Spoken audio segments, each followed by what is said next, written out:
Baik, Assalamualaikum dan selamat pagi. So, untuk video kita hari ni, kita akan buat soalan form dan soalan validation untuk video kali ni lah. Okay.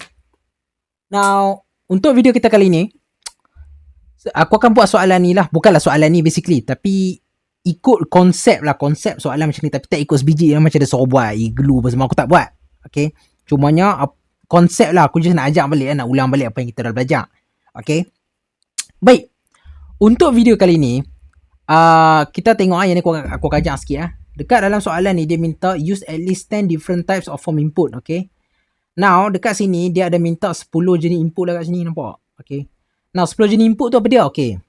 Seperti kita tahu, kita ada text, kita ada number, kita ada tel, email, apa lagi? Text, number, email, date. Contohnya date. Lepas tu apa lagi? Text area. Submit pun kira juga lah. Submit. Apa lagi? Text area, submit, reset, radio, checkbox. Cukup lah 10. Nampak? Ni cukup 10 ni, nampak? Okay. Submit dengan reset tu pun dikira form input juga lah. Okay. So, untuk video kita kali ni, aku buat 3 saja video. 4 saja aku buat. Okay. Aku tak buat ni banyak sebab tak mau nak buat video lagi panjang kan. Sebab kita akan buat dekat dalam proses PHP ni. Okay. Form ni aku rasa aku tak perlu ajar kot. Simple sangat. Okay. Kita buat form. And then action ni jangan lupa linkkan dengan file PHP proses kita. And then letak name kat sini. Okay. So bila you dah buat macam tu, then kita boleh move on kepada PHP lah. Okay. So kita akan buat PHP terus.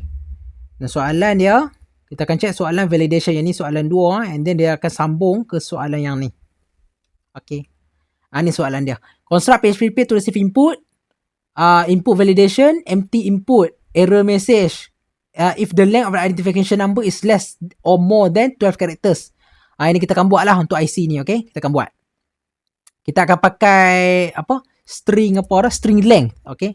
Sekejap aku akan tunjuk lah. Okay. So, bila kita nak buat proses PHP ni, nak mula dia, of course kita akan mulakan dengan if. If is set. Ini kita banyak buat lah ni. And then dalam ni kita akan letak $_post. And then kita akan letak kotak ni. Ini apa dia letak dalam ni? Dia duduk dalam ni. And then dalam ni kita buat single quote. Dalam single quote kita letak submit. Okay. Submit ni apa dia? Kita ambil daripada nama ni. Nampak ni? Kita akan ambil, kita akan letak dalam ni. Kita akan buat yang ni. And then yang ni kita akan assign variable. Sebab ada soalan dia minta receive input by assigning the specific variable. So kita assign ada apa? Nama, ID, age, gender. So ini kita akan buat sama dengan $_post. Buka kotak ni. And then ni name. Okay, sama jugalah untuk ni. Copy, paste. Tak IC, tak age, tak gender. Okay. Assign variable siap. Okay, yang ni je mudah. Okay, next one. Display error message. Okay, dia suruh kita display error message kan. If empty, dia suruh kita display error message sekiranya input kita kosong. If empty, $nama. Okay, some orang, okay, bila dia buat soalan macam ni, some orang dia akan buat macam ni. Faham tak? Dia akan buat macam tu. Ada orang dia buat if empty nama. Lepas tu dia akan buat apa lagi? Empty, dia akan campur tambah satu. Dia ikut orang. Tapi kalau gaya paling mudah aku buat macam ni. Nama and then ID. Lepas tu age. Dia ikut lah. Orang buat gaya macam mana kan. And then gender. Okay, kalau macam ni, kalau kosong, kita akan buat message, error input, incomplete input. Faham tak? Okay. Baik. So, sepatutnya, kalau lah kita for empty input, kalau kita tak isi, dia akan keluar kosong. Okay, dia akan keluar kosong. Cuba buat. Form PHP, submit saja. Nampak? Atas ni abaikan lah. Tengok equal input. So kira jadilah tu. Jadilah sebenarnya. Okay. Baik.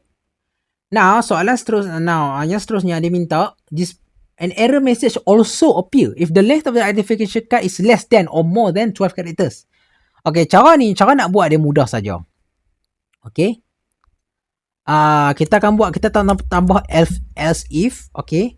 Dalam kurungan string length. Okay, yang ni cara aku buat lah. Cara aku lah, tak tahu lah cara lain macam mana kan. Kalau cara aku buat macam ni. String length ni maksudnya dia nak check kepanjangan characters dalam sebuah input tu lah.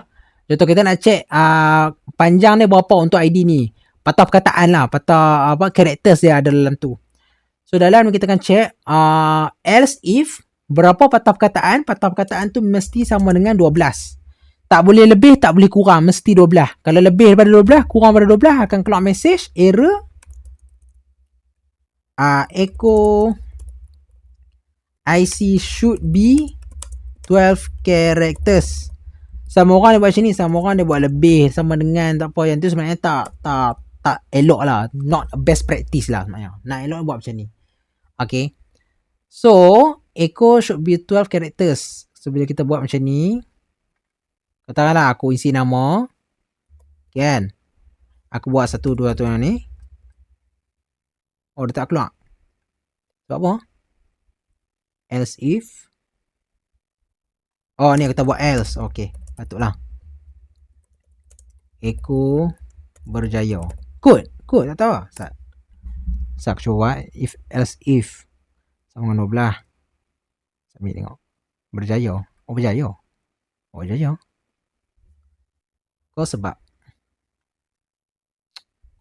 else if string length ID.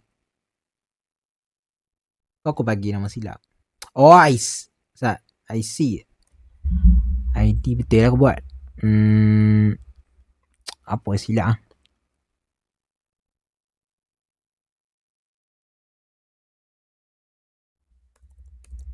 aku cuba bagi aku buat ni Bagi aku buat merapu sikit. Oh, tak boleh. Buat apa aku buat ni? Should not be more than. Ini aku buat 12. Okay. Aku buat else if. Okay. 1 pada 12.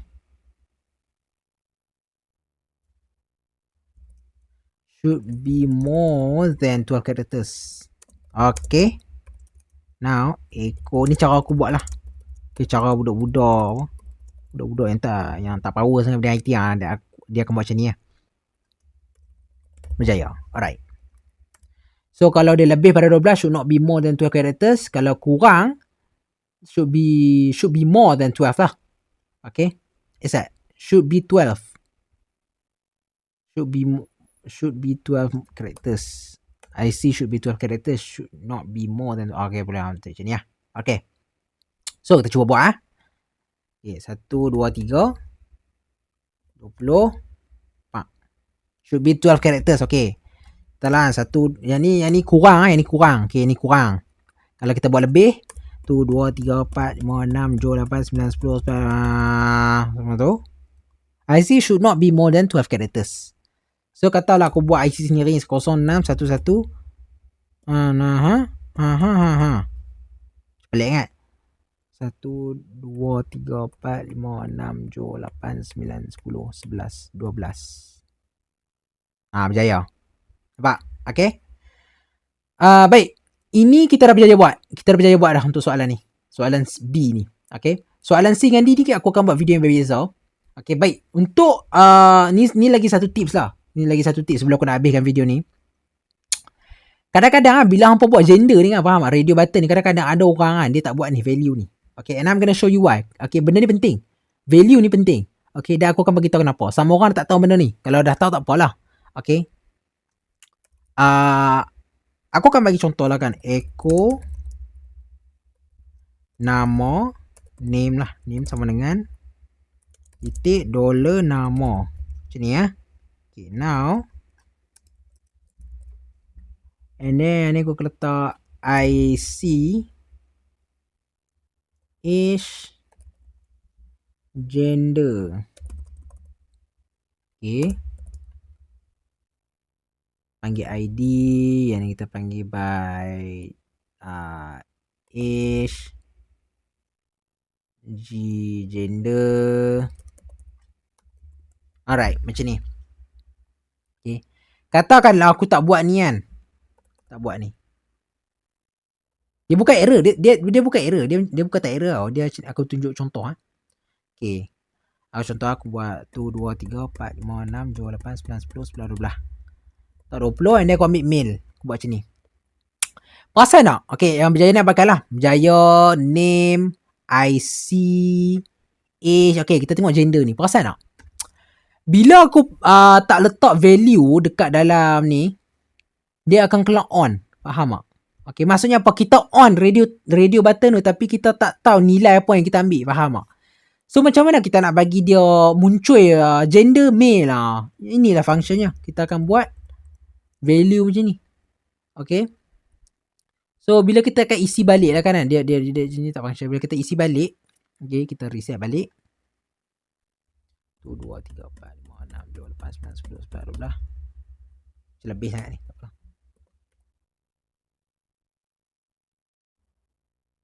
Nampak? Baru dia akan keluar gender male. Faham tak? Hanya kerana kita tak letak value saja. So, bagi dia penting ke tak? Bagi aku kalau best practice-nya tu baiklah. Okay? Seloknya buatlah. Okay? So, inilah cara yang mudah untuk nak buat input validation. Yang ni tak perlu pun sebenarnya. Yang ni tak perlu pun ni. Ini saja je buat ni. Tapi yang ni penting lah sebab tengok soalan ni lah. Okay? Dan macam aku beritahu, form aku tak buat 10 sebab takut video jadi lama. So, aku buat 3 saja. Tapi dalam exam esok nanti tak tahulah sebab banyak mana form dia akan minta. Buatlah semua tu. Okay? Dan yang ni aku nak explain ni. 10 ni. Okay? So, itu saja video kita untuk kali ni. So, untuk video seterusnya, kita akan buat PHP command untuk nak create table untuk MySQL database. Yang ni kita pakai PHP dah. Okay, so itu saja video kita pada pagi ni. Ya. Untuk kita kali ni, sekian. Terima kasih.